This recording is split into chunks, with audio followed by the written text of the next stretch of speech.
Selanjutnya, prinsip-prinsip dalam desain yang memberi panduan fleksibel untuk kombinasi elemen-elemen secara efektif. Prinsip-prinsip dalam desain yaitu proporsi, keseimbangan, ritme, penekanan, dan juga harmoni. Yang pertama yang akan kita bahas adalah proporsi, merupakan hubungan antara ukuran dan skala. Ukuran mutlak seberapa besar atau kecil benda dan kuantitas yang dapat diukur. Skala relatif merujuk pada seberapa kecil atau besar objek yang terlihat dalam kaitannya dengan ruang yang ditempati. Misalnya, untuk acara di ruangan yang besar atau di luar ruangan, dekorasi harus berukuran besar karena skala ruang acara yang sangat besar. Demikian juga dengan potongan dekorasi yang terlalu besar di ruangan yang sangat kecil akan tidak proporsional karena ukuran potongan tidak sesuai dengan skala ruang acara yang tersedia. Yang kedua ada keseimbangan. Keseimbangan visual terkait dengan ukuran benda atau bentuk dan juga nilainya, seperti terang atau gelap, disebut bobot visual. Salah satu bagian dari desain harus tampak sama berbobotnya atau seimbang secara visual dengan yang lainnya. Terdapat 3 jenis keseimbangan. Yang pertama, symmetrical balance, lalu asymmetrical balance, dan yang terakhir adalah radial balance. Yang pertama yang akan kita bahas adalah symmetrical balance. Biasanya dianggap sebagai keseimbangan gambar cermin atau kedua sisi desain sama baik dalam hal jumlah, warna, dan ukuran objek atau bentuknya. Dalam 3 dimensi, desain simetris lebih sulit untuk dicapai, terutama dalam ruang acara di mana pintu, jendela, dan fitur lainnya dapat mencegah simetri yang sempurna. Secara umum, keseimbangan simetris lebih formal dan teratur, dan menyampaikan rasa yang ketenangan, keakraban, atau perenungan yang serius. Asymmetrical balance dianggap sebagai keseimbangan yang informal. Setiap desain setengah berbeda namun tampaknya sama pentingnya secara visual. Seperti yang dinyatakan Scarlett tahun 1999, asymmetrical balance dicapai ketika beberapa item yang lebih kecil di satu sisi diseimbangkan dengan item besar di sisi yang lainnya, atau item yang lebih kecil ditempatkan lebih jauh dari pusat daripada item yang lebih besar. Kemudian radial balance adalah di mana semua elemen memancar keluar dari titik pusat. Sangat mudah untuk mempertahankan titik fokus dalam keseimbangan radial karena semua elemen akan mengarahkan mata Anda ke pusat. Berikutnya adalah ritme. Ritme mengacu pada cara di mana mata seseorang ditarik ke dalam desain. Ritme dihasilkan melalui pengulangan dan juga transisi. Pengulangan adalah penggunaan elemen yang sama lebih dari sekali. Transisi adalah perubahan relatif dalam ukuran besar ke kecil, gradasi warna dari terang ke gelap, dari kusam ke cerah, dan dari warna ke warna. Dan dalam tekstur dari kasar ke halus atau kasar ke halus. Kemudian empasis atau penekanan. Penekanan juga dikenal sebagai dominasi, adalah tentang mengendalikan perhatian penonton. Menurut Adler tahun 1998, penekanan menciptakan titik fokus atau pusat minat dalam desain dan menarik perhatian ke fitur atau ide luar biasa sentral yang semuanya menjadi satu bawahan. Satu jenis garis, bentuk, arah, tekstur, atau warna perlu mendominasi atau desainnya berantakan. Selanjutnya adalah harmoni. Harmoni tercapai ketika berbagai bentuk dan warna memiliki perasaan persatuan. Menurut Scarlett tahun 1999, intinya untuk sebuah acara, desainnya lengkap dengan semua elemen dan prinsip yang diikuti. Hal ini penting dan menyenangkan secara visual dan psikologis.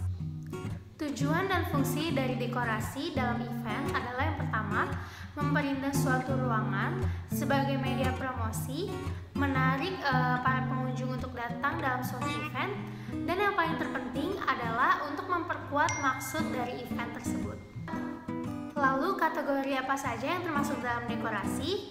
Yang termasuk dalam dekorasi adalah backdrops, theme sets, props, people or other, floral deco, other unique deco, inflatables, banners and sign, dan juga fabric atau kain. Yang pertama adalah floral deco, merupakan dekorasi pada menggunakan satu atau beberapa jenis bunga. Bunga pada forest decoration dapat berupa bunga asli atau artificial. Berikutnya ada backdrops yang berfungsi sebagai latar belakang panggung yang menjadi titik fokus suatu acara atau sebagai mural dekoratif yang dipasang di dinding atau di depan dinding. Karena ukurannya kadang-kadang berukuran lebih dari 40 kaki atau 12 meter, biasanya backdrops digunakan untuk menciptakan lingkungan bertema surround total. Lalu ada theme sets yang biasanya terbentuk dari lapisan kayu yang tipis, kemudian dilapisi oleh cat realistis atau bisa juga menggunakan bahan kain, lalu menggunakan kayu yang dibingkai sebagai penahannya. Selain itu juga untuk menahan bobot beratnya biasanya menggunakan baja yang berbentuk huruf L. Kesulitannya dalam menggunakan theme sets ini adalah akses menuju ke venue event dan juga membutuhkan lift barang yang cukup besar. Lalu ada props. Props adalah singkatan dari properti yang berasal dari terminologi teater, di mana properti panggung merupakan item yang lebih kecil yang digunakan oleh aktor dalam sebuah drama. Terminologi ini juga masuk ke industri film dan juga event. Props dalam event dikategorikan dengan cara yang sama seperti di teater, tetapi dalam event barang-barang yang jauh lebih besar seperti mobil, kereta, mesin, dan lainnya termasuk ke dalam properti juga. Selanjutnya kita akan membahas fabric atau kain. Bisa dibilang kategori kain ini sudah digunakan dalam special event untuk mendekorasi 20 tahun terakhir. Nah, kain ini memiliki banyak jenis seperti katun, lalu ada satin, bludru, dan masih banyak lagi. Saya akan membahas beberapa jenis dan ciri-ciri dari kain. Yang pertama adalah rayon. Rayon tergolong dalam bahan semi-sintetik yang pada dasarnya terbuat dari bahan polimer alami yang mensimulasikan serat selulosa alami. Biasanya pohon yang digunakan untuk membuat kain rayon adalah pohon pinus, hemlock, dan juga cemara. Nah, ciri-ciri dari kain rayon itu yang pertama, teksturnya lembut, kemilau, mirip sutra, lalu lebih murah dibandingkan dengan sutra, dan yang terakhir lebih awet dibandingkan kain sutra. Next, ada kain sutra, adalah kain yang paling berkualitas dari kain yang lainnya. Biasanya digunakan untuk gorden dan juga taplak. Ciri-cirinya yaitu mudah menyerap, karena kandungan asam amino yang pada serat, kain ini sangat lembut saat bersentuhan dengan kulit. Lalu mengkilap layaknya mutiara dan melindungi kita dari sinar ultraviolet matahari. Lalu ada kain katun yang sering kita gunakan dalam kehidupan sehari-hari, tergolong dalam jenis kain serat alami yang sering digunakan sebagai interior selain sutra. Namun jenis kain ini mudah terkena kotoran. Nah, biasanya kain katun digunakan sebagai tirai, taplak meja, kap lampu, tas, baju, dan lain-lainnya. Lalu ada polyester. Kain jenis ini memiliki dua jenis, ada yang 100% sintetis dan ada yang campuran. Nah, polyester memiliki sifat yang tidak mudah pudar dan juga mengerut. Biasanya digunakan sebagai spray, taplak meja, properti, dan juga yang lainnya. Lalu ada kain nilon. Nilon memiliki bahan kain yang sintetik, banyak keunggulan dari kain nilon. Lalu cocok digunakan menjadi dekorasi. Cirinya adalah cocok dipadukan dengan bahan kain lain, terkesan lembut dan mengkilap, ringan, kuat, dan elastis, tidak mudah robek, berubah bentuk, dan gampang dicuci, serta warnanya awet. Next ada kain wool. Kain ini menggunakan bulu domba karena sifatnya awet dan tandel. Kain ini biasanya digunakan menjadi interior seperti selimut, lalu ada karpet, karena memberi kesan yang mewah. Lalu untuk cirinya memiliki serat paling awet dan kuat, bersifat higroskopis sehingga menyerap kelembapan, tingkat penyebaran apinya rendah, tahan terhadap listrik statis, dan juga bersifat hangat dan nyaman. Kain bludru sangat lembut dan mengkilap, terkesan sangat hangat dan nyaman. Bahan kain ini lebih berat dari jenis kain yang lainnya. Jatuhnya bagus dan sangat cocok untuk dijadikan dekorasi. Kemudian vitrase merupakan kain pelengkap gorden yang berbentuk ringan, tipis, dan semi transparan.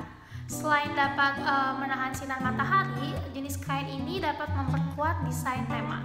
Untuk kain kanvas, memiliki bahan yang tebal, kuat, dan kokoh, dan juga sangat cocok untuk bahan sofa dan hiasan dinding. Bahan kanvas memiliki warna dan motif yang cukup banyak dibandingkan dengan kulit. Lalu yang terakhir ada drapery atau bahan gorden. Gorden telah menjadi hal yang biasa sebagai cara menarik dan murah untuk mengisolasi area panggung dan untuk menyembunyikan peralatan dan bagian-bagian yang tidak diinginkan dari suatu venue. Nah, selain itu, kain gorden digunakan secara luas dalam dekorasi pintu masuk, langit-langit, dinding, dan menambah potongan dekorasi lainnya seperti penyangga dan juga latar belakang. Kategori yang berikutnya adalah banners and sign yang sering ditemui dalam acara-acara seperti pameran dagang, lalu juga ada olahraga, festival, dan semua jenis acara kecil lainnya. Bahannya bervariasi, dapat menggunakan kain tahan lama yang cocok untuk penggunaan di dalam atau luar ruangan. Selain itu juga banyak pilihan bahan yang kaku dan fleksibel lainnya. Selanjutnya ada tension fabric structure yang merupakan kain yang dikencangkan atau bahan membran fleksibel yang didukung oleh kabel, baja struktural, dan juga fondasi. Sistem kain yang dikencangkan ini menciptakan struktur kanopi permanen yang ideal untuk berbagai keperluan, termasuk fasilitas untuk perakitan publik, struktur acara sementara, konstruksi industri modular, dan karya seni landscape lainnya. Bergantung pada kriteria desain dan pemuatannya, hasilnya seringkali merupakan opsi yang menarik secara visual dan khas untuk struktur yang fungsional. Kemudian ada people or animal as a decoration, menggunakan manusia atau hewan sebagai dekorasinya. Tidak bersifat interaktif, tetapi dekoratif. Nah, misalnya bartender staff, tenaga teknis, bahkan tamu yang menggunakan kostum. Hal ini memberikan efek dekorasi bergerak pada venue event. Spot-spot dalam venue yang dapat didekorasi adalah seperti stage, meja dan kursi, photo booth, suite corner, dining, floor, dan juga spot venue lainnya. Dalam mendekorasi venue, banyak sekali tema yang bisa diambil. Nah, dalam presentasi kali ini, saya memasukkan tema rustic, garden, klasik, dan juga modern. Yang pertama akan kita bahas adalah tema rustic. Gaya ini biasa diartikan dalam penggunaan bahan-bahan material yang tidak dihaluskan. Nah, di abad ke-18, ciri unfinished gaya rustic diaplikasikan melalui material kayu yang dilapisi pasir hingga menyerupai batu. Untuk di Indonesia, gaya rustic biasanya digunakan pada bangunan-bangunan tua dan juga bangunan rumah tradisional. Nah, pada hakikatnya rustic adalah penyebutan baru yang berasal dari istilah asing yang sesungguhnya sudah lebih dulu tren di Indonesia. Berikutnya yaitu tema garden yang mengedepankan nuansa alam yang hijau dipenuhi tumbuhan. Umumnya konsep dekorasi ini digunakan untuk wedding. Konsep ini menjadi konsep yang diminati karena memberi kesan yang menenangkan bagi para pengunjung maupun penyelenggara acara. Sesuai dengan temanya, tempat yang umum digunakan adalah tempat yang bernuansa outdoor party. Namun, tidak memungkiri bahwa konsep ini juga dapat dilaksanakan dalam indoor venue. Kemudian ada tampilan klasik yang biasanya terlihat dari pemilihan jenis dan rangkaian bunga, tema warna, dan tentu saja venue yang menyesuaikan. Tema klasik paling sering digemari oleh calon pengantin karena cocok untuk acara formal seperti pernikahan. Selain itu juga, para orang tua atau keluarga besar dari calon pengantin pasti akan suka dengan gaya dekorasi ini karena gaya dekorasi klasik sangat dapat diterima dan juga menyesuaikan dengan segala umur. Yang terakhir adalah gaya modern. Istilah ini adalah istilah desain yang biasanya merujuk pada dekorasi dengan garis-garis yang bersih dan juga tajam. Bentuk-bentuk atau desain dari gaya modern tidak begitu rumit dan juga menyesuaikan dengan masa-masa kini. Nah, untuk acara yang umum menggunakan tema modern adalah seperti wedding dan juga birthday party yang menggunakan konsep warna yang sederhana. Sekian presentasi dari saya, terima kasih sudah mau menonton video ini. Semoga dapat bermanfaat untuk teman-teman semua. Dan jangan lupa untuk like, komen, dan subscribe. Terima kasih.